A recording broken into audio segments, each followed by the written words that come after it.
It's all that and a slice of pecan pie. That's not a saying, but it should be. Welcome to 15 Minutes in the Forest. I'm Neil Clark, Extension Forester for Southeast Virginia. The topic for today is pecans. First thing we need to clarify is how to pronounce this. As you can see on the map, the majority of the country incorrectly says pecan, or worse yet, pecan in upper Midwest. East Texas and the Mississippi Delta, where the trees are native, go with pecan. Along with the Northeast and Mid-Atlantic, we correctly say pecan. But too many jokes are here that are not appropriate for this video. On a serious note, no matter what you call them, they are delicious. Pecan trees are a type of hickory. The name Carya illinoisensis ties them together with that group. It is the only commercially produced tree nut native to the United States. The United States is the world's leading producer. Georgia produces annually about 50%, New Mexico about 25%, and Texas and Arizona finish up that list with about 15 and 10% respectively. You can deduce from this that the other states across the South, while contribute only a minor portion. There are approximately 400,000 acres of pecan orchards planted, and that number is increasing over time. The average yield is 750 pounds per acre, with some farms exceeding 2,000 pounds per acre. Many of the trees that have been in Texas are long-time trees that are native from seedlings, and so they were not as productive and the nut quality was not as great. Over time, New Mexico seems to be the state that is increasing in orchards and in the latest disease-resistant varieties. Growing Pecans in North Carolina is the best publication, as that is stemming from the nearest commercial production to Virginia. Virginia is currently out of the climate range for commercial production due to the short growing season. Pecan trees require approximately 200 to 230 frost-free days for the nuts to be able to reach maturity and drop. Other countries producing pecans include Australia, Brazil, Israel, Mexico, Peru, and South Africa. However, this does not mean that particularly in Zone 7 and 8 in the coastal plain, there are not a good amount of productive trees for a homeowner or hobbyist. These trees prefer well-drained, loamy soils and will not tolerate prolonged flooding.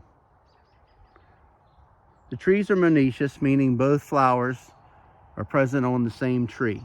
And when doing variety selection, you should select varieties from each of the two different types. One type, the male catkins, disperse their pollen before the female flowers are able to receive it. On the other variety, the female flowers are receptive before the male catkins release the pollen. This is a natural way that plants develop so that they do not self-pollinate. Speaking with many people who own individual trees, there does seem to be enough pollen, whether that may be just from the native hickories, that will allow for adequate pollination for a hobbyist. When it comes to variety selection for Virginia, again, I will refer you to the North Carolina publication, as many nurseries market trees to areas deeper in the south. It is important to select those varieties that will do well in our colder climates. If you plant trees, they should be placed approximately 80 feet apart, such that the canopy can receive adequate sunlight. Trees planted too close will self-shade out and reduce production. Most varietal hickories are sold by nurseries as bare root transplants. When you get them, you should soak them in water for a couple of hours, but not too long so as to drown them. And do not excessively prune the roots, but arrange them so that they have stability as they extend and create wind firmness into the future, as these are largely open grown trees. Do not place fertilizer in the hole, as the fertilizer will burn the roots in such close proximity. Place the tree in a 3-foot growing tube or use a corrugated drain pipe as a sleeve, and make sure that you cut that so you can remove it sometime afterwards. This will provide protection from deer browse. It's very important that you keep them adequately watered for the first 2 or 3 years. 10 to 15 gallons at weekly intervals, either by rainfall or irrigation, should accomplish that purpose. When you go to apply fertilizer, a rule of thumb for non-bearing trees is to apply 1 pound of 10-10-10 per year of tree age up to 25 pounds. For bearing trees, the rule of thumb is 4 pounds of 10-10-10 per inch of trunk diameter. However, as we always state in extension, don't guess, soil test.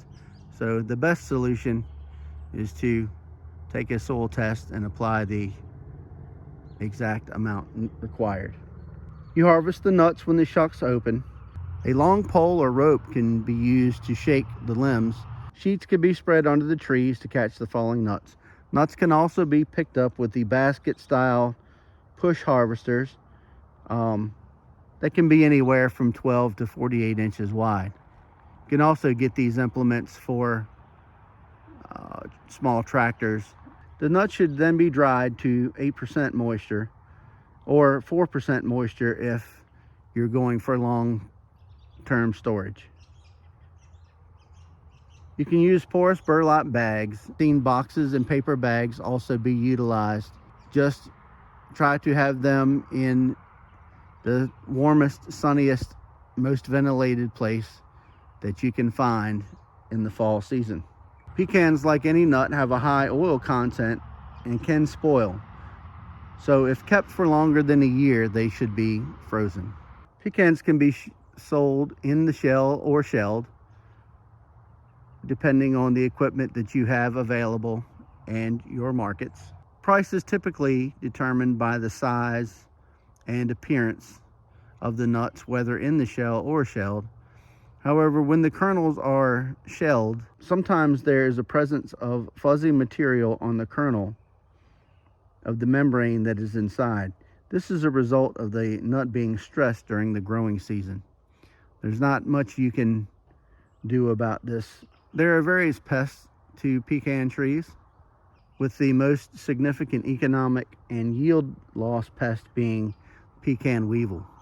Adult pecan weevils emerge from the ground during the month of August. Frequently, the emergence correlates with a rainfall event.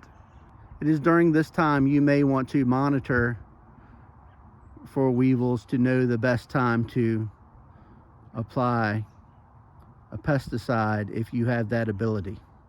Carbaryl spread on the ground or sprayed as high as possible into the canopy with a hose end sprayer can often reduce the numbers of weevils that will reach the forming pecans. The majority of adult weevils, however, will alight and climb the bowl. So one easier process that a hobbyist homeowner can employ is the application of a burlap band that is folded downward, or even treated with tanglefoot to encapsulate these weevils so they cannot reach the forming nuts. Once they reach the nuts that are in soft stage at this point, they will lay eggs within the nut. Those eggs then reach their larval form, the exit holes of the larvae. The larvae then go into the soil to pupate and become next year's generation of weevils.